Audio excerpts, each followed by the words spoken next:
Vocês têm uma bela história de exportação que resultou numa questão de Fruc virar Trend Topic mundial do Twitter em 2011, com a contratação, entre aspas, de um dos maiores astros do futebol de graça. Como é que é isso?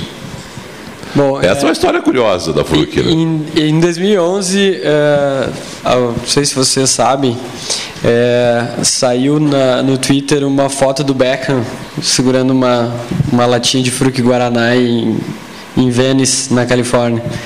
E aí, em função disso, a Fruc virou Trending Topic mundial. Foi, acho que o 3º ou 4º termo mais tweetado do mundo naquele dia, né? E é curioso porque a gente não exporta, a gente não manda produto para fora. O nosso negócio como é que aquela Santa Catarina, né? Como é que aquela latinha foi parar na mão do Beckham? E aí é curioso porque a gente fez uma exportação à época para a Califórnia, mesmo não sendo o nosso negócio, porque tinha um lajadense morando na Califórnia e ele achou que ele ia ficar rico vendendo Fruc lá. Esse era vai ganhar dinheiro, ele tinha achado a mosca branca, né? E aí ele tinha sido colega de, acho que 25 anos antes, ele tinha sido colega de inglês do meu pai.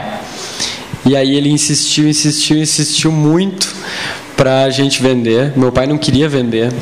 Ele disse: tu não vai conseguir me pagar. E eu acho que ele não pagou.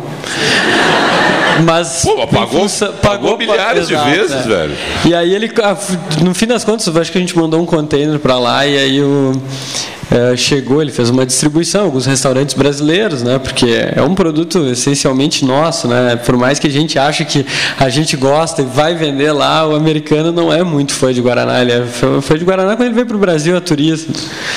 E aí a gente teve a sorte dessa latinha parar na mão do Beckham, a sorte de um paparazzi tirar uma foto dele quando ele estava saindo do restaurante com a latinha na mão, e a sorte do logo estar estrategicamente virado para onde foi a foto, né? E o curioso é que ele à época ele era garoto propaganda da Pepsi. Então isso foi muito delicado, porque a gente não podia usar isso de forma nenhuma, né? Então foi totalmente não podia usar, mas podiam desfrutar. Exatamente, né? Então foi muito curioso, foi muito engraçado. Foi em 2011, então a gente pôde ver a força das redes sociais, o tamanho que uma celebridade tem, o tamanho que um fato inusitado pode ter também. Então foi super legal, assim. Ô Claudino, me conta uma história. Seguinte, primeira loja, tu cheio de capital para abrir a loja, né? Loja grande, bonita, né? Arquitetura de interior bem feita, cheio de produto. Estava cheio de produto, aquelas caixas estavam cheias, como é que é aquela história? Interessante, não? Não, a dificuldade, acho que, de abrir era enorme, né? Então não tinha capital nenhum. Eu ia no Hamburgo, eu sempre dava um chequezinho pré-datado e anotava numa folha, sempre ando com folha no bolso até hoje, anotava o cheque pro dia tal, até quando pode ser o cheque, tá? Eu sempre, quando eu conseguia pagar, paguei. Mas aí eu tinha em Santa Clara uma lojinha numa vila, abria só quintas, sextas e sábados e domingos depois da missa. Eu ia lá de bicicleta, terminava a missa, o pessoal ia lá comprar e aproveitava e ia na missa também, né? Rezar um pouco e rezar porque eles viessem depois na minha loja. Aí anotava-se no caderno tudo e tal, né? E curioso, naquela época o pessoal já esquecia de pagar as contas, né? Tenho marcado nos caras na minha cabeça, os 40 anos que não esquece. E depois eu tinha esse corcelzinho, dei umas voltas em Cruzeiro do Sul, município bem pequeno, só tinha uma lojinha de velhos, um senhor tinha uma lojinha até, pensei talvez ele queira vender, meu pai falar com ele disse: não, se quiser abrir uma lojinha, pode abrir, já quebrou tantos, se quiser quebrar também. Ele me desafiou, né? Aí foi atrás de um ponto lá, ao lado da rodoviária, tinha uma casa bem antiga, assim, que o dono se mudou porque tinha muito cupim. A frente, a parede era de material, mas a casa era de madeira e se tivesse um salto ali, caía, às vezes furava, né? Aí botei um carpete assim, aí contratei meu tio para fazer uma janela, fizemos uma vitrine ao lado da rodoviária, o pessoal pegava tudo o ônibus e ia para Lajeado comprar, assim como muitos daqui vão a Caxias, né? Cidade grande, sempre o pessoal quer para cidade grande. E eu disse, meu Deus, aí coloquei uns sapatinhos que trazia do Hamburgo, botava o preço na vitrine, botava um preço barato, acho que não tinha custos, não sei, não me lembro, mas acho que só negava também naquela época. Hoje eu não consigo mais. Também já passou. E aí pensei, mas eu tenho que impressionar esse povo que vai entrar na loja ali e tal, mas eu tinha pouca coisa, era uma paredezinha assim, né? Eu mesmo fiz as prateleiras, me lembro um banquinho, eu consegui resgatar, ele está cheio de cupim, que eu mesmo fiz naquela época, está guardado lá. E aí eu estava em Hamburgo, uma fábrica, tinha um monte de caixinha vazia. Tu não quer me dar essa caixinha? Mas por que tu quer? Deixa que eu sei. Aí botei, enchia de caixinha vazia no meio, assim, você marcar um pequeno X, né, para não puxar na frente do cliente. Opa, não tem nada dentro, pagar um mico, né? Então foi uma história de criatividade e sobrevivência quase, né? Nunca puxou nenhuma caixa vazia? Não me lembro, assim, né? Tinha o xizinho ali e estava tudo certo. Sim, E aí só foi embora, né? Como é que é? Sair de Santa Clara, Cruzeiro, construir 27 lojas, tu tem 3 franquias da Coach que também são tuas, né? Quer dizer, tu tem as tuas lojas próprias, tu tem as lojas que são as franqueadas, é muito diferente trabalhar a tua marca, vender a marca de outro? Eu diria assim que foi uma experiência que compramos uma lojinha da Colt lá em Santa Maria, não sei se talvez você chegou a conhecer, ficou numa galeria, você vai comprar, porque a Colt é difícil, essas marcas, se tem um franqueado nas cidades, não abrem 2, né? Então eu já tinha 2 lojas Dúlios lá, você vou comprar essa lojinha, estava meio quebrada, e depois eu vou fechá-la. E vou vender Colt dentro da Dulles. Mas a lojinha foi crescendo, a gente fez uma boa administração e depois a gente abriu uma Colt. Na verdade, tu quis evitar que alguém tocasse e construísse aquela loja lá. Pode ser, mas eu queria vender a marca Colt dentro da Dulles. Tu queria trazer a Colt para dentro da Dulles, pegou a Colt lá, se quebrava, já estou lá dentro mesmo. Mas o que eu queria contribuir é uma loja monomarca. Ela chama muita atenção, mas não é. Hoje estamos construindo o meu patrimônio, que a Dani também, já Dani Holtzbach, marca Reisen, própria, até vim ontem de madrugada, ficamos 3 desse domingo em Santa Catarina, atrás, mandando fazer. Porque existe um custo muito grande de uma marca, de dono da marca, a publicidade, tem um monte de diretores, um gasto, que eu consigo, e eles também não têm fábrica. Eles fazem no mesmo lugar que eu vou fazer. Inclusive, nós vamos escolher uns tecidos, uns acabamentos melhores do que eles com a nossa marca. Claro, não vai ter a força da marca, né? A Dani tem umas sugestões para ti. Tem uma fábrica em Santo Ângelo lá que... Sim, beleza. Pode terceirizar. E o que eu ia dizer mais? A monomarca em si fica muito limitada. Eles têm muito padrão, tem que seguir. Então, e o poder... o consumo, acho que mudou muito, né? O consumidor mudou, o jeito de comprar mudou, o jeito de fabricar não mudou tanto, mas o jeito de comprar, as pessoas estão consumindo muito também, está faltando faz-mirir, né? E aí entrou muita concorrência. Antigamente era sapato e roupa, hoje é celular, plano de celular, e um celular bom é de 3 pau até 8 mil, né? As pessoas compram e gastam, e fica, porque hoje ninguém acha que não consegue mais viver, ninguém não, muitos. E aí entrou toda essa concorrência, entre aspas, né? E aí o o fluxo das pessoas nas lojas, quem é lojista, quem trabalha na loja, percebeu. Antigamente abria a loja, às vezes de manhã chegava lá, já tinha gente na frente da loja. Opa, hoje eu vou vender bem. Agora tu tem que ir atrás, lutar, perseguir o cliente de todas as formas. A gente está mudando todo o jeito, fazer delivery, levar na casa, mandar fotos. Eu acho que hoje é muito mais, não é só um produto, né? A gente tem que gerar uma experiência, tem que gerar todo um atrativo e realmente um lifestyle, né? Que ele vai em busca não só ir comprar por comprar, né? Ele tem que ter um motivo para comprar, um porquê e ter um sentimento gostoso com aquilo, né? Eu vou perguntar sobre e-commerce, porque é bem diferente indústria e comércio nesse caso, mas vocês dois estão olhando o e-commerce, né? Vocês ainda estão fortes no e-commerce, mas vocês entram esse ano ainda, Dani?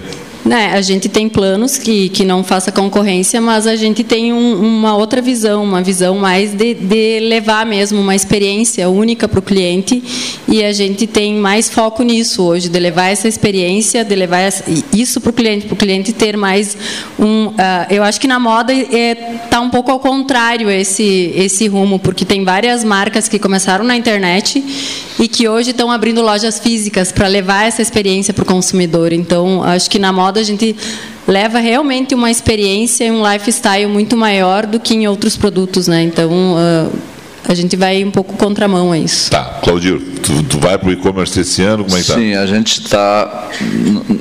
Muita gente abriu o e-commerce, vou abrir um e-commerce mais ou menos e faliram, né? Eu sei de muitos colegas meus que abriram, vou abrir uma loja de venda online. E abriram e tem que concorrer no Brasil inteiro com... Na Netshoes, no e-commerce, tu abrir e vender das marcas para todo mundo, agora facilitou um pouco. Então a gente está trabalhando já há quase um ano, pegamos especialistas para fazer realmente unificar o físico com o virtual e o virtual com o físico, né? Sabe? Meu desejo é que a loja Adule esteja na palma da mão do cliente, não dizendo, amanhã eu quero que a guria traga isso, eu quero às 11h30 na minha casa, lá em Caxias. Daí ela vai entrar na loja de Caxias, lá não tem. Ou vai na loja de Caxias, já vi, tinha muita coisa, é lá fora. Mas dias eu estava em São Paulo, agora não é mais lá fora, já é aqui. Está vindo de roldão, assim, tu tem um telão bem grande, um touch, tu aplica esse sapato, 39. Pode esperar até quinta, eu quero receber ele aqui na loja em Passo Fundo. Tem loja em Passo Fundo, Santa Maria, Cachoeira, Caxias 3, 2 Dules, uma na Júlio e uma no shopping, na Júlio, na Pellegrini. Tem que fazer um pouco de mídia, já que não vão me pagar cachê nem nada, né? Não, mas o pessoal do Cindy Lojas, na verdade, queria ver se tu te associava aqui. Eles querem que tu abra umas lojas aqui. Podemos conversar. Bom. Para não fugir, então... A lei da sobrevivência quase virou uma lei da selva, sabe? E aí a gente tem que usar todos os artifícios. E a linha digital não tem mais volta. Vocês é diferente. É bem diferente. É bem diferente. Só que, por exemplo, muita gente aqui pode ter a experiência do vinho, clubes de vinho e coisa, e já tem clubes de cerveja. Mas vocês são uma indústria, é outra coisa. E aí? Uma coisa é uma coisa, outra coisa é outra coisa. É um caminho sem volta, que nem o Claudio falou, né? O nosso modelo é diferente. Então, provavelmente, o nosso modelo de futuro, ele vai ser onde toda a parte de pedido do varejo em relação para a indústria seja virtual. Seja tudo, no momento que o cara tem o desejo de fazer o pedido, ele possa fazer através de um portal, através de um aplicativo que for, né? Então a gente está caminhando para isso, logo vai acontecer. Mas a sinergia com o físico, ela é fundamental. Então o diferencial nosso hoje é o serviço que a gente presta para o ponto de venda, né? A gente hoje, em pesquisa, a gente oferece um serviço na percepção do cliente, do varejista, melhor do que Ambev e Sistema Coca-Cola. E isso o pedido online não substitui. Então, a gestão do pedido provavelmente vai ficar toda ela automatizada, mas o relacionamento, a resolução de problemas, propor negócios diferentes, parcerias mais complexas. Isso aí precisa do ser humano ainda.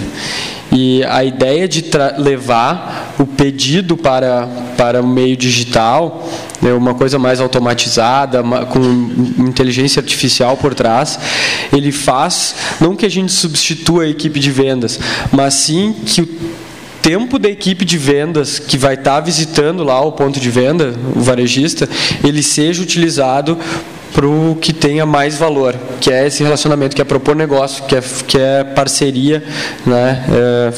Que é uma coisa que a máquina não substitui. Não sei se tem perguntas da plateia, por favor, as encaminhem. Mas eu sei que tem muita gente na plateia, que tem empresas, tem muita gente na plateia que é filho, no caso teu e da Dani aqui, de pais empreendedores, no caso teu de avós, bisneto, né?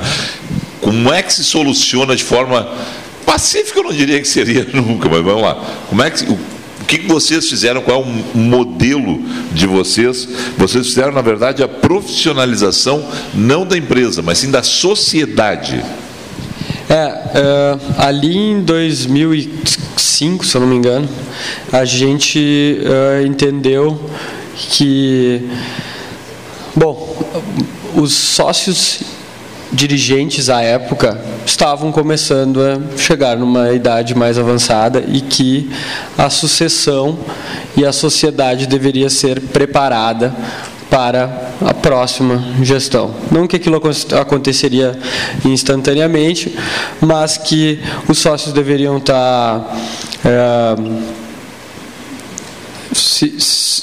trabalhar por um acordo societário, organizar em núcleos familiares.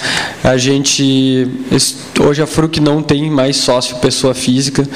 Cada núcleo familiar, porque vocês imaginam, né, uma empresa de 95 anos, com um fundador que tem filhos, que tem netos, que tem bisnetos, e a família vai crescendo. E às vezes um parente e sócio acaba não sendo tão próximo. Apesar de ser uma empresa familiar, a relação ela acaba se distanciando porque é terceiro, primo de sei lá quantos graus, nem sei como chama isso. Mas tem uma necessidade de agrupar uma empresa com essas características em núcleos familiares que os laços familiares ainda estejam muito fortes. Então a gente buscou isso com consultoria, construiu um acordo societário, constituiu essas holdings, começou a botar em pauta o assunto de como se dá a entrada de um familiar ou de um herdeiro ou de um sócio no negócio, qual é o perfil que ele tem que ter, como é a saída também. Então esses regramentos e tal, até me perguntaram antes, o genro, né? Sérgio fala, genro, como é que é? Como é que tu demite um genro? Genros e noras, perguntaram. Daí eu falei assim, genro e nora a gente não contrata. Não pode, é proibido. Então, pode ser que tem outra empresa que acha isso que pode ser benéfico e tal. Cada um tem as suas particularidades. Mas para nós a gente entendeu, olha, um familiar entra, um herdeiro entra, um sócio pode entrar, desde que seja qualificado para entrar na empresa, preenche os pré-requisitos, mas genro e nora no acordo societário não pode. Então, várias coisas, várias iniciativas nesse sentido para qualificar o sócio também, né? Deixa eu só dizer o seguinte, só chegaram 2 perguntas e as 2, coincidentemente, exatamente tratando, o Claudir vai responder a próxima, de sucessão familiar. A do Júlio, feita pela Mônica, era essa. Você sendo da 4ª geração, como vê a sucessão das novas gerações, o que você acha que será o maior desafio deles no futuro? Aliás, amo Fruc desde sempre, Guaraná. Mônica. Mônica tem bom gosto, né, Mônica? Obrigado pela pergunta. Então a gente, dando continuidade, né, porque eu acho que vai muito no que eu vinha comentando, a gente acabou de passar pela sucessão, então essa discussão aconteceu começou em 2005, já teve um acordo, teve outro acordo, ele é atualizado com o tempo, a gente instalou conselho de administração, agora a gente está instalando um conselho de sócios, onde o escopo é diferente de discussão. O meu pai, em abril, ele entregou a presidência executiva para minha irmã, e ele foi para a presidência do conselho. Então essa preparação para a sucessão é uma discussão importante e que não quer dizer que a gente vai começar a falar de sucessão que ela vai acontecer daqui a um ano, daqui a 6 meses, né? Porque eu tenho certeza que foi muito doloroso para o meu pai passar em vida, né? Passar ainda ação, com energia disponível, sabe? Amando o que faz, estando lá de segunda a sábado, passar isso para minha irmã. Claro que a atuação dele continua, mas é em um nível diferente, é numa frequência diferente, é numa entrada na operação que não existe. Ela é em âmbito estratégico, né? Tem que ter bastante desprendimento, eu acho que tem que ter muita consciência e amor pelo negócio para fazer isso, né? Entender as necessidades que o negócio exige. E agora a gente discute isso. Aí o mandato da minha irmã é de 10 anos, eu sou próximo da linha sucessória, sem garantia, porque tem que estar desempenhando, tem que ter qualificação, e tem que querer também, né? Porque a gente não sabe o que vai acontecer daqui a 10 anos, né? Então eu também não quero me amarrar, né? Daqui a 10 anos vai ser um senhor de 43 anos. Exatamente. 43 anos. Agora, com a nova Previdência não dá para se aposentar mais com 43, né? Mas aí tu te inspira num jovem como o Claudiro. Agora quer ver um negócio? O 180 da coisa, toda essa profissionalização da sociedade, essa questão da sucessão. Pergunta para ti, tá? O que o senhor, não te chama de senhor aqui também. Muito obrigado, mas o senhor, né? O senhor tem a nos dizer sobre a sucessão de uma empresa familiar. Como o senhor consegue ter o controle das 27 lojas? Eu quero dizer para você, eu vou começar a resposta. Os filhos estão ralados, ele não está nem pensando em sucessão. Que o Neto falou, não gosto de largar o osso. Eu deveria falar muita coisa sobre isso. Eu acho que se criou um estigma, e todas as palestras, às vezes, faz tempo, eu pergunto, e a sucessão? E a sucessão? Eu estava falando há pouco com o presidente do Cindy, desculpa, eu não guardo o nome. Lojas. O careca ali, O Rossi. Eu disse, eu estava meio angustiado, eu me identifiquei contigo, disse, acho que também não está afim. Se os filhos do Rossi estão aí, também saibam que vão sofrer também. Eu acho que cada um faz a sua história, né? Não deve estar. Eu tenho 3 filhos, um filho de 37, acho, a menina 32 e um filho de 24. São uma família bacana e tal. A mulher, a gente separou, já está uma época separada, voltou, mas está amigável, está tudo certo. Eu diria assim, em primeiro lugar, todo negócio nasce de uma família, quase todos os negócios, não tem como fugir. Às vezes tem 2 sócios, mas é diferente. Quase, poderia não ser, tem números, né? Em primeiro lugar, a família tem que estar unida, né? A família tem que trabalhar para o negócio, não o negócio para a família. Isso geralmente acontece quando a empresa está bem estabilizada, e aí entram realmente os filhos e as noras. Eu já tenho uma nora, eu sou avô, tenho um netinho, e ela trabalha com nós, coisa e tal, e tem um outro genro, e já estou vendo algumas nuvens, né? Não quer dizer que vai dar tempestade, né? Mas assim, o que eu queria colocar mais, a importância do líder. Uma empresa tem que ter um DNA, e o DNA geralmente é do fundador. Ele tem que impregnar em todo ambiente, como diz, então eu tenho um consultor, que é difícil, tem muito consultor hoje para palpiteiros, eu digo muito, desculpe se tem alguém, mas claro, tu precisa de consultoria para informática, para isso, alguns projetos, mas no negócio, geralmente o dono, o DNA dele é muito importante. O pai eu conheço o seu Nelson, tem 80 e poucos anos, é cheio de energia. Se ele tivesse aposentado com 60 anos, não sei se ele estaria vivo, pode crer. E eu conheço gente que fico preocupado, eu estou fazendo, faz alguma coisa. Tem gente que se aposenta muito cedo do banco, arruma uma coisa para fazer, senão tu vai ficar neurótico, vai falando que todo dia com os meus amigos, no chimarrão, jogar uma canastra, jogar uma bosta, sei lá, quando vê, toma umas biritas, um tem tem mais vontade, não tem mais objetivo. Como é que diz a música de Raul Seixas? Esperando a morte chegar, não pode mais. E mudou o conceito. Então, não tirar um pouco esse estresse da sucessão. Agora, eu fiz uma empresa, eu tenho uma responsabilidade eu gostaria muito de perpetuar a minha empresa, então eu tenho que pensar nisso, não tenho como fugir nisso. Mas eu acho que, em primeiro lugar, a família tem que ter uma liga, tem que ter amor. Então, entra um genro, entra uma nora, e a família toda trabalhar no negócio não é fácil. Eu diria assim, a mulher, minha ex-mulher, ainda compra, mas por que comprou tanto? Por que não comprou isso? Aí você vendeu bem isso, por que não comprou mais? Sabe? Não é fácil trabalhar, eu não aconselho trabalhar juntos os dois, porque se briga em casa, leva para o negócio, e se briga no negócio, leva para casa, né? Então, essa conjugação não é fácil, ainda mais porque se eu sou empreendedor nato, eu vou caçar um cachorro, vai caçar uma perdiz, ele foco na perdiz, e aí a família, para mim, vem em segundo plano. Porque se o meu negócio vai mal, a família também vai mal. Eu sei que vai ter gente discordar um pouco, mas então essa sucessão eu queria colocar um outro ponto, não ficar estressado. E eu conheço um amigo meu que tem uma indústria bacana, e ele botaram 60 anos, tinha um rótulo há pouco tempo atrás, 60 anos os filhos vão assumir. E eu senti a dor dele, e ele se afastou, agora está voltando, não sei se vai recuperar a empresa. Então, o sonho do filho é às vezes diferente do pai.